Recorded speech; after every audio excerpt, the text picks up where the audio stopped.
Guys, good morning. October 10th, 2019. It's Thursday. Very, very crucial and important day for the markets. As everybody's watching the trade deal, what I want you guys to focus on today is the price of oil. The price of oil is what actually will tell us how substantially lower the market could be headed, not just today or tomorrow, but over the course of the next 2 weeks.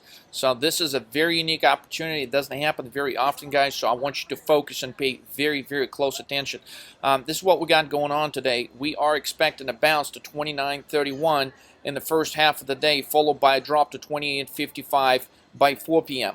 In order to position yourself, keep an eye on the following catalysts that could be moving the markets. First one, 8:30, the CPI number will be released, the inflation number. 12:15, one of the Federal Reserve chairmen is going to be speaking. You got 1:30, 3:30, and 5:30, all other areas where the Federal Reserve is going to be going live again, talking about interest rates. So all of these things could impact the market, but nothing will impact the market to a great extent today than the oil. So far, we had a huge drop last night after the market closed, while oil was trading back under the 51 level. And while it was doing that, the market dropped like a rock to a level of 28.81. Now, oil's rebounded since then. It is rebounded so far pre-market in the expectation of better news. In the hopes of a trade deal. Of course, oil is trying to move higher. However, as bearish as the oil chart is, that is not likely to be sustainable. We're expecting a reversal around 53.20 level in oil, or possibly 53.80. So those are the two key levels to look for in the oil futures today. If you see the reversal happening around these areas, that is the time to actually buy puts on the rest of the market. So another day. Seems like Apple gets an upgrade every day this week. Another day, another upgrade in Apple. Not only they upgrade in Apple, but they're also beginning to upgrade some of the Apple suppliers. Skyworks, SWKS ticker, gets an upgrade as well today. So this is rather interesting because despite of all the upgrades, Apple fails to reach all-time highs despite of this everyday upgrade kind of situation it's got going on for itself. So with that said, it is unlikely that Apple will break above $232, but it is likely that it will reverse from current levels of about 227. Buy out of the money puts fearlessly. Nothing has changed since yesterday. As far as our strategy, we are buying VIX calls. We are buying MTD puts. Domino's Pizza finally down after a substantial move the day before. Move 11 is materializing in that stock. This trade is very much valid. We're expecting 239, 238 level in Domino's today. Tesla, despite of the move higher in Tesla, it is reaching some really good levels. These entries on Tesla are really good levels right now to enter, so don't be afraid to push the trigger. CMG, despite of a small bounce yesterday, it is likely to continue the sell-off, and there's many reasons to short BKNG again, based off the airlines numbers today. DAL, Delta, is dropping, and BKNG should follow the report in Delta. So what we are observing, guys, is despite of paying attention to the trade war, it really pays attention. It really pays to pay attention to the oil futures and the correlation of oil futures and S&P 500. This correlation has never been this positive in a while. So when it does become so positive, it really pays to understand the divergences. And here's what we mean by that. The correlation is so phenomenal at this current time that pretty much they are identical. I mean, with the exception of a couple of moments. So historically, oil and S&P futures are not this correlated. So when something has high correlation, in this particular case, it's oil futures and S&P 500, the intraday divergences are giving you clues for best entry opportunities. So this is the chart. You can easily do this as TD Ameritrade. You just got to overlay a comparison line. As you can see, this purple line is the line for CLF 20, basically oil futures we're overlaying them over the S&P 500 1-day 1-minute chart. This is actually a chart, a 5-day 15-minute time frame chart, but you can also run this on a 1-day 1-minute to discover some of these divergences I'm about to show you guys. So this is what happens yesterday on October 9th, right around 6:30 p.m. after market closes. We get a sharp drop in oil all the way to 51.26. Last night, when it dropped to 51.26, S&P futures actually dropped to 28.81 at the same identical time. This is how the futures of S&P 500 looked at the same moment. As you can see, huge drop off right here. Now, coincides basically with a dip in the oil futures. This is how hugely this correlation is right now between oil and S&P 500. This is how you could have caught that move, and this is how you can actually read this chart to help yourself catch some really nice day trades. If you were to overlay the oil futures, which again here they're in the purple line, and the S&P 500 is in the green red line here. If you overlay them, there was a double top formation in the oil around 53.4, 53.6 area that actually preceded the top area in S&P 500, which, surprise, surprise, happens to be right at 29.30, 29.31 level. So this double top formation, which is bearish in oil, preceded the top in the S&P 500 futures. Now notice, every time oil prices spike, so do the S&P 500 futures.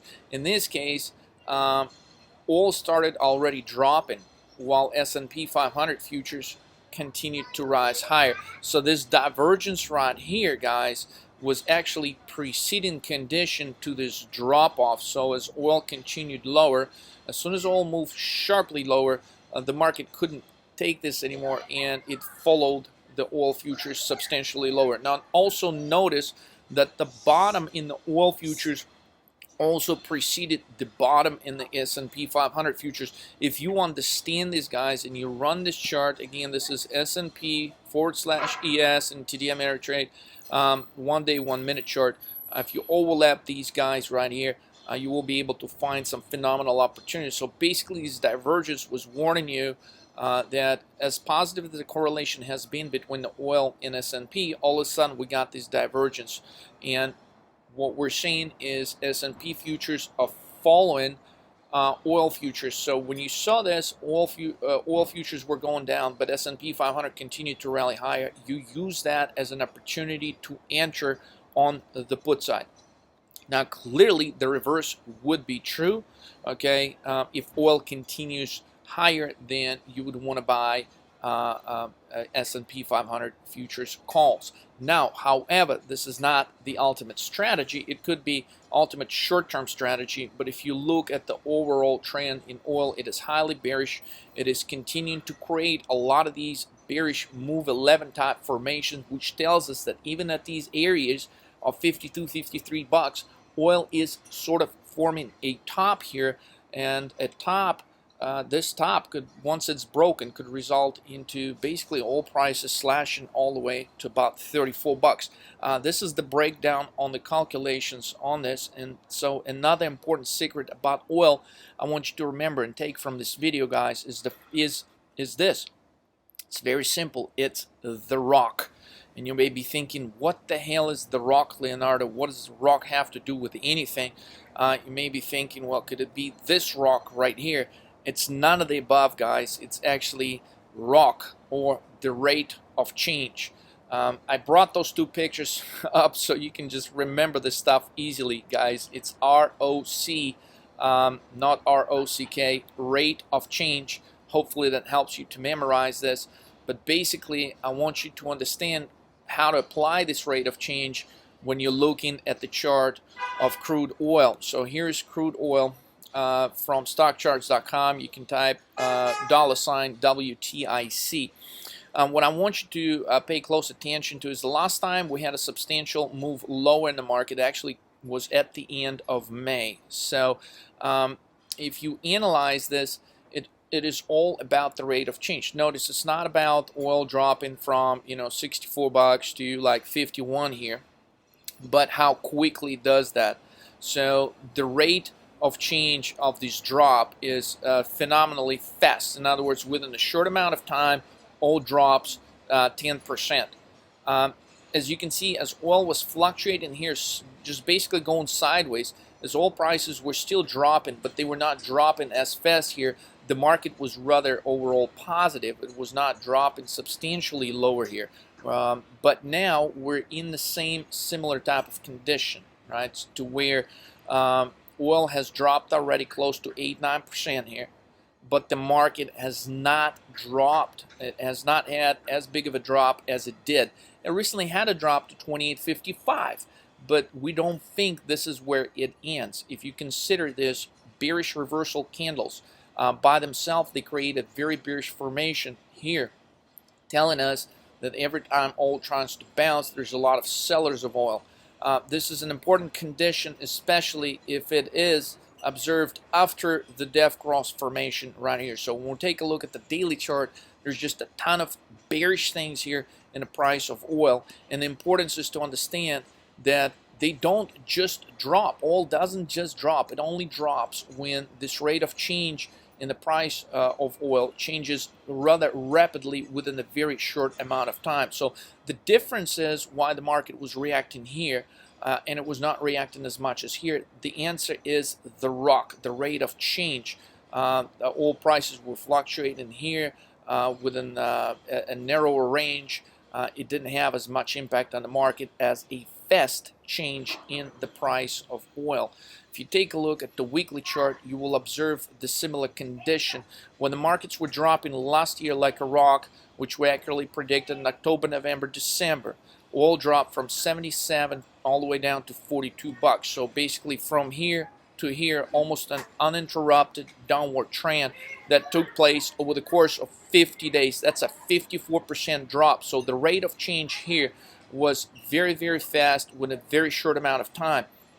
What we're noticing when we're comparing the slopes, okay, the slopes are very important. The sharper they are, the likelier, the probability that this move is going to continue at the same pace. So far, we've dropped from 62 all the way down to 52 in oil. That's about a 9% change in 10 days. If this slope is going to continue at the same rate in 50 days, oil could drop to 34 bucks by November 30th. The relevance and the importance of that would be if oil drops to 34 bucks, we can see S&P 500 back to 2350. And now the importance of this and the timing on this is the fact that the next OPEC meeting where they're going to be making decisions about oil production is actually going to be taking place on December 5th. So how conveniently that oil prices would drop to 34 bucks so they can agree on actually cutting the production and therefore trying to move the oil prices higher from there. So the puzzle is solved as far as oil, guys. Expect a big move lower. It does not mean that oil cannot retest the level of 54, 55 and then drop, but the big drop in oil is very much in the making here. So use this correlation, run it on your daily charts, run it on your 1 day, 1 minute charts. Use the divergences to profit and find best entry opportunities on a daily basis. Move 11 continues to dominate pre-market trading day after day. There's one big giant head and shoulder formed on multiple time frames on S&P 500. Today, pre-market again on October 10th, we're noticing this move 11s continuing to dominate the pre-market trading. We pointed it out on October 9th. There's your move 11s on October 9th. October 8th, 11-11, early in the morning the action starts. Move 11 behavior on October 7th after the gap down. Just day after day we're continuously getting these moves 11 on 1 day, 1 minute chart. It is important that these moves 11 coincide with the same type of moves on other time frames, and yes, we do have confirmation on that. Basically your S&P 500, okay, is creating this move 11 overall throughout the course of September, October. There's another way to look at it as a very well defined and formed head and shoulder formation, which will bring the market lower from here. S&P 500 weekly chart, guys, look, there's another head and shoulder formation here. So when we look at these multiple time frames, this head and shoulder move 11 type formation resurfaces throughout every time frame chart that you look at, and that is what actually gives you a high probability of a move lower in the market when you examine all this stuff. So the answer for today to the question, will we actually break 28.91 today or tomorrow? The answer is yes, we will be breaking that level. So use any entry closer to this level of 29.20, 29.31. Use that area as entry on the put side. Basically, when we look on the 5-day sequence, we get these bigger move 11 formation. At the time I'm recording this, futures are between 29.10, 29.20 area today on October 10th. So they could be fluctuating. Any type of breakout closer to 29.30, use this as the entry, especially if that also coincides with a level in oil of about 53.80. Use that because oil is likely to reverse lower from there. At some point today, we are looking to revisit this 28.55 level. So use any positive movement in the futures as a shorting opportunity. Here's the breakdown on the BKNG trade. We are buying 1950, 1930, 1910 puts on any bounce in BKNG. The volume has been decreasing on these days when the stock is not doing a whole lot or trying to go higher.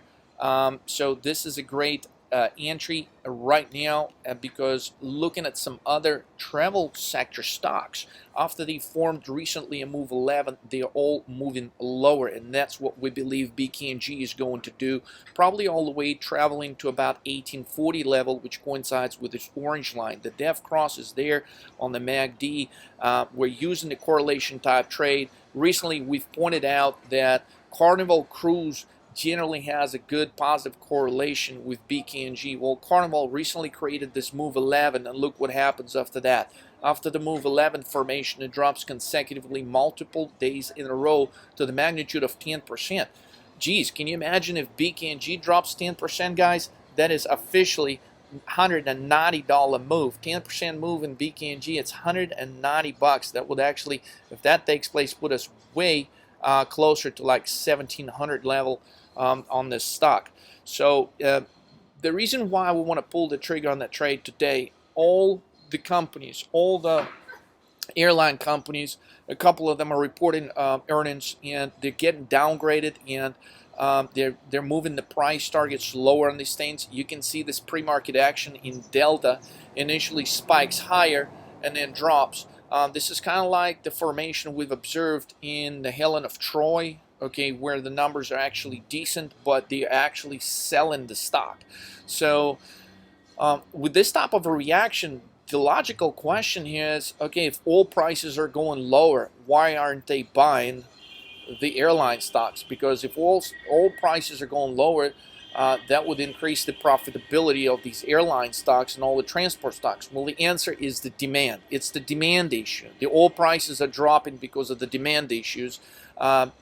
Delta stock is dropping because they think there's going to be a decrease in the travel demand. So when the demand goes down, guys, profitability goes down. They don't think the drop in oil prices is going to be enough to cover this loss of demand on the demand side. So look at this chart. This is most likely how the shares of BKNG will be acting over the course of the next 7 days. Now, Domino's Pizza, guys, the trade is starting to work. Yesterday hit a high of 258. Started working its way lower. We said, look, it's just a delayed move 11. These delayed move 11s, they actually creating great opportunities because everybody thinks that the stock moves higher, and it gives you an opportunity to buy options rather cheaply, inexpensively. So since then, it drops to 246. That's where Domino's is pre-market. It hit 248 yesterday. So that's about a $10 drop. We are expecting a move below 240 at some point today in shares of Domino's. Now, Amazon and all these key stocks, guys, we are shorting them on any bounces. Forgot to insert the picture of a death cross. I did send it out in the group yesterday. Amazon is officially at the death cross formation, guys, which is hugely important and has definitely negative impact on the rest of the market, especially the cloud stocks, the technology stocks. So yesterday was officially a move 7 with a definite behavior of a move 6, which is overall bearish. Okay, so basically the market opens higher yesterday and it finishes higher for the day, but the most critical factor here is the volume at the very end of the day. The volume spikes to the highest level in the last 48 hours, and that is actually when the market is dropping. To help you visualize this a little bit better, this was the huge drop right at the very end of the day before the market closed, which was a predecessor to this even bigger drop when the oil futures dropped, when the market dropped around 6:30 p.m. yesterday. So when you look at this, yes, overall the move was positive and everything was in the green, but the predominant characteristic and behavior was the move 6. So that's why we're logging in move 6, move 7 with a 6 type of behavior, and that gives us a clue to what could be coming next. So what appears to be a rather bullish sequence on a 2-day sequence will resolve in a negative sequence overall. This is how the 3-7 move looks. We get a gap down, continue lower, bounce, creating move 11 within the 3, end up lower. Here an attempt to bounce, hitting the same level as you observed, top 1, top 2, top 3, all coincide with this move 11 top formation. Here we go, get a drop as a result of that. 5-day sequence, 8, 1, 11, 3, 7 will resolve in a move 2 on 11 formation. As we pointed out, there's a couple of ways to look at this. There is a grand move 11 formation on this sequence. There's another way to look at it is a well-defined head and shoulder formation, which in most cases result in a substantial move lower. With that said, the next market move for today, there's a higher probability of a move 2 or a move 11. Use any bounces in the market today as a shorting opportunity. VIX, despite of a big move high yesterday, VIX is incredibly bullish. Traded between 1932, 1979, 1887. If you think of this, guys, that we had a pretty decent move in S&P 500 futures to the magnitude of 20, almost 30 points at one point in the day, but the VIX was totally unshakable. It maintained its level in towards the end of the day. It actually create this very bullish V formation, which if you look at the chart of VIX on the daily, it's a very good, solid, bullish reversal type move. And so despite of the positive momentum in the market yesterday and the market finishing in the green, VIX did not surrender. Pre-market's working its way higher already. So expect the VIX to finish definitely above 2021 level today.